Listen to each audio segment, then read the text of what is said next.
Hello student, कैसे हो आप सब। देखो, क्लास 11th के अंदर हम relation and function set chapter कर चुके हैं। हम सेट चैप्टर, इस चैप्टर को करने के लिए सेट चैप्टर बहुत इंपॉर्टेंट है। आपको अगर सेट चैप्टर नहीं किया है तो पहले सेट चैप्टर करो। उसके बाद हम कर रहे हैं relation and function. Relation and function ये वाला जो चैप्टर है वो इंपॉर्टेंट है। इंपॉर्टेंट क्यों है? देखो, कई जो होते हैं चैप्टर वो क्या होते हैं, मार्क्स, जो नंबर ऑफ मार्क्स हैं कि एग्जाम के अंदर कितने नंबर का आता है उसके हिसाब से इंपॉर्टेंट होते हैं। लेकिन अगर बात करूं रिलेशन एंड फंक्शन चैप्टर की, तो ये वाला जो है एग्जाम के तौर पे तो क्या पता 1 या 2 नंबर का कोई क्वेश्चन बने। तो यहां से ये इंपॉर्टेंट क्यों है? क्योंकि यहां से ये वाला जो चैप्टर है इसके बाद जो +1 क्लास का ट्रिग्नोमेट्री है, जो थर्ड चैप्टर है, वो इसी बेस के ऊपर है, इससे इसके अंदर रिलेटेड है। मतलब पूरा कॉन्सेप्ट ना भी आए लेकिन इससे कुछ ना कुछ कॉन्सेप्ट जो होंगे वो हमारे पास ट्रिग्नोमेट्री में यूज होंगे। और एक इसके अंदर आएगा लिमिट का चैप्टर है, लिमिट जो है कॉन्टिन्यूअस वाला, कॉन्टिन्यूटी एंड डिफरेंशियबिलिटी, एक ये चैप्टर आएगा। और क्लास 12th की अगर बात करूं मैं, क्लास 12th के अंदर पहला ही चैप्टर है रिलेशन एंड फंक्शन। सेम यही जो चैप्टर हमारे पास रिलेशन एंड फंक्शन है, वही चैप्टर पूरा रिलेशन एंड फंक्शन, उसके अंदर और इंप्रूवमेंट करके ये वाला चैप्टर पूरा रिलेशन एंड फंक्शन से एक पूरा चैप्टर है। फिर उसके बाद सेकंड जो चैप्टर है इसका इनवर्स ट्रिग्नोमेट्रिक फंक्शन, ये वाला चैप्टर है, उसमें भी इसका यूज है। उसके बाद इसके अंदर एक 6th चैप्टर आता है कॉन्टिन्यूटी एंड डिफरेंशियबिलिटी, इसके अंदर भी इसका रिलेशन एंड फंक्शन का यूज है। उसके बाद अगर बात करूं मैं एप्लीकेशन ऑफ डेरिवेटिव और उसके बाद एप्लीकेशन ऑफ इंटीग्रेशन, और ये वाले जो कुछ चैप्टर हमारे पास, इन चैप्टर्स में इसका क्या होगा, डायरेक्ट यूज ना हो करके इसका कहीं ना कहीं इसका बेसिकली इसकी इंफॉर्मेशन का हमें यूज इन चैप्टर्स में जरूर मिलेगा। तो इसलिए मैं बोल रहा हूं ये वाला जो चैप्टर है रिलेशन एंड फंक्शन, ये वाला चैप्टर क्या है, इंपॉर्टेंट है। इस चैप्टर को बहुत ही अच्छे से अगर आपने समझ लिया तो क्या है, ये चैप्टर भी आपके कुछ ना कुछ क्या है इसमें हेल्प ही मिलेगी। तो इस चैप्टर को अच्छे से करना। तो देखते हैं अब इसके अंदर है क्या। तो शुरुआत करते हैं इस चैप्टर की। इसके अंदर क्या है, एक है हमारे पास कार्टेशियन प्रोडक्ट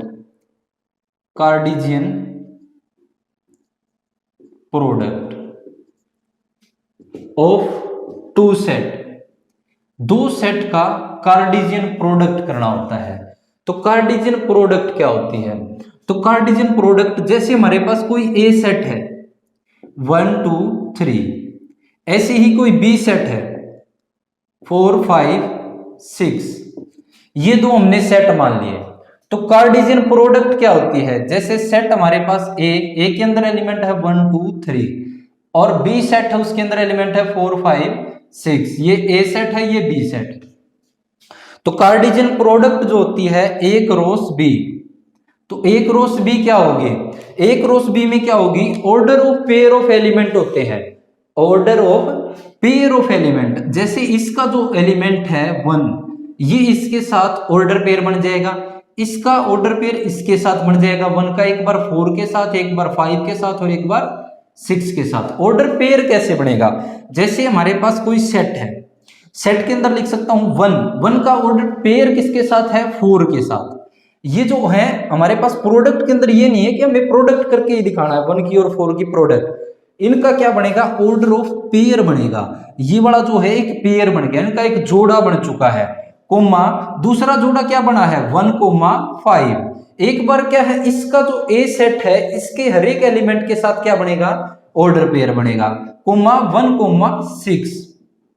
उसके बाद देखो यहां से हमारे पास 2 के साथ भी क्या हो जाएगा, एक बार इसका, एक बार 5 के साथ और एक बार 6 के साथ। तो ये आ जाएगा 2 4 2 5 और 2 6, ये आ जाएगा यहां से। उसके बाद ऐसे ही बिल्कुल 3 के साथ ऑर्डर पेयर क्या बन जाएगा, 3 4 3 5 3 6, ये आ जाएगा इसका ऑर्डर पेयर, इसकी कार्डिजियन प्रोडक्ट आ जाएगी। जैसे हमारे पास दो सेट है ए एंड बी, इनकी कार्डिजियन प्रोडक्ट क्या होगी हमारे पास, ए क्रॉस बी। यहाँ पे देखो एक बात हमें देखने को मिली है कि यहाँ पे देखो ये वाले पहला जो एलिमेंट होता है सबका, वो किस सेट से है, ए सेट से बिलोंग कर रहा है। और सब सेटों का जो यहाँ पे शुरू, इससे यह पता चलता है कि जो शुरुआत में होता है उसके एलिमेंट क्या होंगे हमारे पास, शुरू में होंगे, उनके एलिमेंट क्या होंगे, शुरुआत में होंगे। और जो बाद में होता है जैसे बी सेट है, उसके एलिमेंट क्या है, 4 5 6, ये वाले जो एलिमेंट आपको बी सेट के नजर आ रहे हैं, ये वाले क्या होते हैं, हमेशा बाद में होते हैं। जो पहले होता है उसके पहले और बाद में होता है उसके बाद में। तो इसलिए मैं बोल सकता हूं बी क्रॉस ए, क्या ये दोनों बराबर होते हैं। जैसे हम 1 की और 4 की प्रोडक्ट करते हैं या 4 और 1 की प्रोडक्ट करते हैं, ये तो क्या होता है, इक्वल ही आता है हमारे पास। लेकिन अगर मैं बात करूं यहाँ पे बी क्रॉस ए की, तो क्या ये भी बराबर आएगा, नहीं आएगा। अब यहाँ पे क्या हो जाएगा, इसके लिए जब हम सोल्व करेंगे तो ये वाला बन जाएगा बी सेट के अंदर बी सेट पहले आ जाएगा और जो ए सेट होगा वो बाद में। तो इस 4 का प्रोडक्ट ऑर्डर पेयर किसके साथ, 1 के साथ, एक बार 2 के साथ और एक बार 3 के साथ। तो ऑर्डर पेयर क्या बन जाएगा, 4, 1। एक बार 4 का ऑर्डर पेयर किसके साथ, पेयर किसके साथ, 1 के साथ, और एक बार 4 का पेयर किसके साथ, 2 के साथ, एक बार 4 का पेयर किसके साथ, 3 के साथ। ऐसे ही हमारे पास ये बड़ा नेक्स्ट एलिमेंट हमारे पास 5 है, इसके भी क्या हो जाएंगे, 5 के भी क्या हो जाएंगे, ऑर्डर पेयर हो जाएंगे। यहाँ पे इसके साथ एक बार 5 की 1 के साथ पेयर हो जाएगा, एक बार 5 का 2 के साथ पेयर हो जाएगा, उसके बाद 5 का पेयर किसके साथ, 3 के साथ, उसके बाद पेयर किसके साथ हो जाएगा, 6 के साथ। हमने क्या कर लिया, 4 के पेयर बना दिए इसके साथ और क्या बना दिए, 5 के बना दिए, ए सेट है और ये बी सेट है। ऐसे ही हम क्या बनाएंगे 6 का, तो 6 का एक बार 1 के साथ, एक बार 6 का 2 के साथ, एक बार 6 का भी 3 के साथ। ये बना दिया हमने क्या, इसका order pair B cross A का। तो अब इसकी अगर मैं डेफिनेशन की बात करूं, ये जो हमने लिखा है, ये तो हमने क्या लिखा है, पूरा का पूरा क्या है हमारे पास, न्यूमेरिकल टाइप का है। अगर इसकी डेफिनेशन की बात करूं तो डेफिनेशन क्या होती है, यहां से डेफिनेशन शुरुआत करता हूं मैं, यहां से लिख लेता हूं, let A and B are non empty set. Empty set क्या लिखा है मैंने कि ए और बी हम मान लेते हैं कि दो नॉन एम्प्टी, एम्प्टी क्या होते हैं, खाली सेट। देखो यहाँ पे ए और बी जो सेट माना हमने, क्या है, सेट के अंदर कुछ ना कुछ एलिमेंट होते हैं, तो हमने क्या है, नॉन एम्प्टी सेट मान लिए हैं। उसके बाद क्या है हमारे पास, दो हमारे पास नॉन एम्प्टी सेट हो गए। उसके बाद हमारे पास क्या है, द कार्टेशियन प्रोडक्ट। क्या हमारे पास क्या करना है, इसका कार्टेशियन प्रोडक्ट, द कार्टेशियन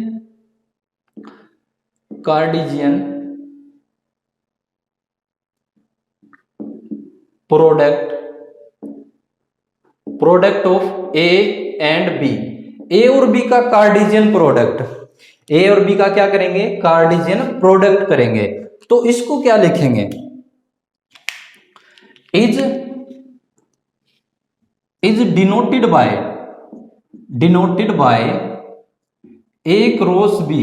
और इसको किससे डिनोट करेंगे, देखो ए क्रॉस बी, यहां से इसको किससे, कार्टेशियन प्रोडक्ट जो है ए एंड बी का, इसको किससे डिनोट किया हमने, देखो इन दोनों का प्रोडक्ट किया है तो ए क्रॉस बी के रूप में लिखा है। ऐसे ही हमने क्या लिख दिया है, ये वाला हो जाएगा। उसके बाद the order of element, order pair of element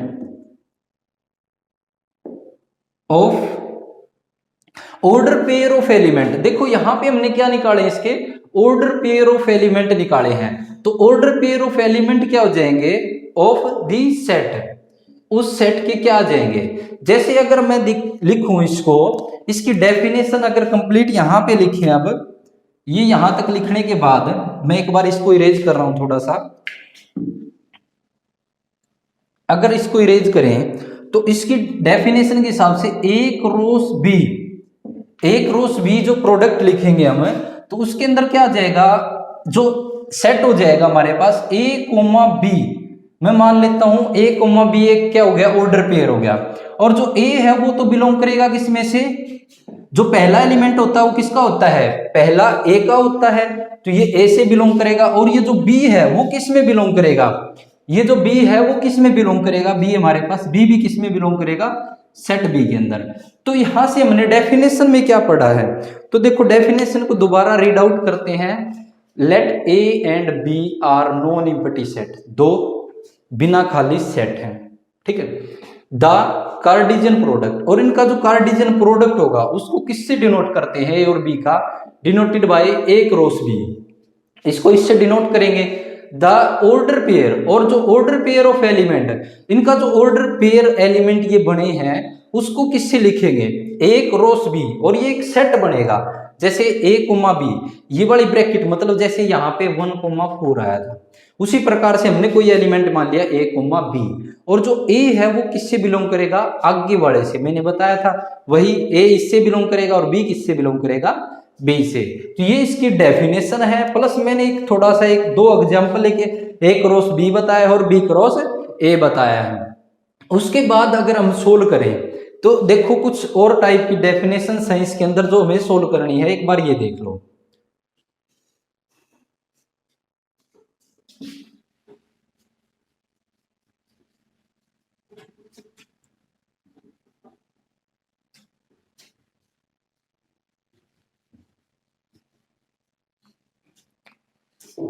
जैसे मान लेते हैं, हम फर्स्ट बात लिख लेते हैं कि पहली बात अगर लिखते हैं, if when A and B, A और B are empty set, A और बी जो है हमारे पास वो क्या है, एम्प्टी सेट है या फिर खाली नल सेट है। ए और बी में से कोई सा भी एक क्या है, एम्प्टी सेट या नल सेट है, ए और बी में से। जैसे मान लेते हैं हम एक का, इन दोनों में से कोई सा भी एक एम्प्टी सेट हो तो उसका आंसर क्या होगा, जैसे ए क्रॉस बी निकालना हो, जैसे मान लेते हैं एक तो सेट हमारे पास ए है 1 2 3, उसके बाद एक बी सेट है वो खाली सेट है, फाइव क्या होता है, खाली सेट। अगर फर्स्ट चैप्टर आपने नहीं किया है तो दोबारा बोल रहा हूं कि आप पहले फर्स्ट चैप्टर जरूर करके आए, उसी के बाद ये चैप्टर आपको समझ में आएगा।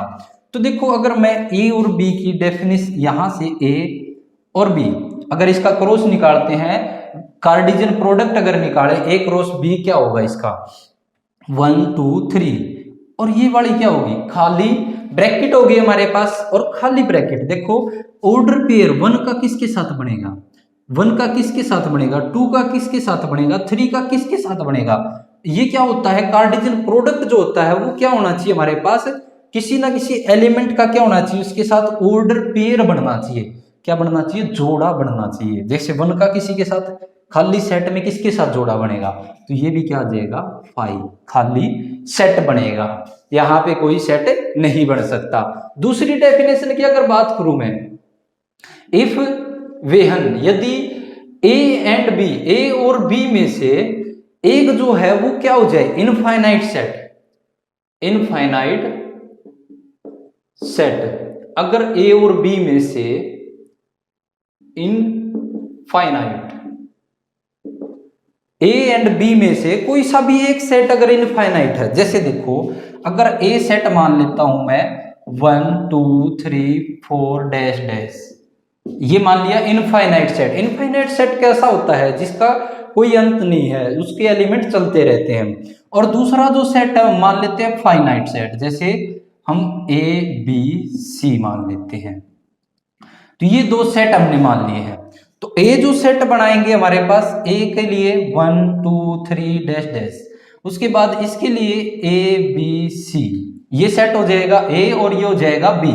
तो इसका ए क्रॉस बी अगर निकालें, ए क्रॉस बी अगर निकालें, इसकी एलिमेंट एक बार इसके साथ ऑर्डर पेयर अगर बनाए, इसका कार्टेशियन प्रोडक्ट में क्या होता है, इनका क्या बनता है, ऑर्डर पेयर बनता है, जोड़ा बनता है। जैसे 1 का ए के साथ तो 1 कोमा ए, उसके बाद 1 का बी के साथ तो 1 कोमा बी, उसके बाद 1 का सी के साथ तो 1 कोमा सी, और ऐसे ही 2 के साथ भी ऐसे ही, 2 के साथ भी ऐसे ही 2 कोमा ए, उसके बाद 2 कोमा बी, उसके बाद 2 कोमा सी, उसके बाद ऐसे ही 3 के साथ 3 कोमा ए, 3 कोमा बी, 3 कोमा सी। तो ये हमारे पास क्या हो जाएगा, इनके बीच में भी क्या होता है, यहाँ पे ब्रैकेट्स के बीच में भी कोमा होता है। ऐसे ही क्या हो जाएगा, जैसे जैसे जैसे ये एलिमेंट चलते रहेंगे वैसे वैसे क्या हो जाएगा, इनका भी क्या हो जाएगा, ऑर्डर पेयर जो सेट होगा वो क्या हो जाएगा, ये भी क्या हो जाएगा, इनफाइनाइट सेट हो जाएगा। एक रोस बी जो होगा वो क्या हो जाएगा, इनफाइनाइट सेट बोल सकते हैं इसको भी, इनफाइनाइट सेट होगा। तो ये वाली दो बातें ये होगी। लास्ट जो थर्ड बात हम लेके चले, इसके अंदर जो यूज है थर्ड बात जो लास्ट है हमारे पास कि two order pair, when two order pair, two order pair. अगर दो हमारे पास क्या दे रखे हैं, ऑर्डर इक्वल ऑर्डर पेयर दे रखे हैं, टू इक्वल, यहां पे लिख देते हैं इक्वल, अगर when two equal order pair दे रखे हैं, जैसे कैसे क्या बोल रहे हैं ये, अगर मान लो यहां पे हमारे पास दे रखे हैं एक्स कोमा वाई, ये वाला ऑर्डर पेयर है, और इस तरफ हमें दे रखा है 1 कोमा 2। अगर when two equal order pair, अगर दो ऑर्डर पेयर हैं और वो कैसे हैं, इक्वल है, ये क्या होता है, ऑर्डर का पेयर होता है। पेयर मतलब जोड़ा। तो यहाँ पे किसका जोड़ा है, एक्स कोमा वाई का, और यहाँ पे 1 कोमा 2 का। तो ये वाले क्या होंगे, इक्वल होंगे। तो इसकी वैल्यू तो क्या आ जाएगी, एक्स की वैल्यू 1 और वाई की वैल्यू कितनी आ जाएगी, 2। तो ये कुछ बातें हमारे पास हैं और कार्टेशियन प्रोडक्ट है। उसके बाद शुरुआत करते हैं हम एक्सरसाइज 2.1 की। तो एक बार ये वाली चीजें देख लो, उसके बाद शुरुआत करते हैं।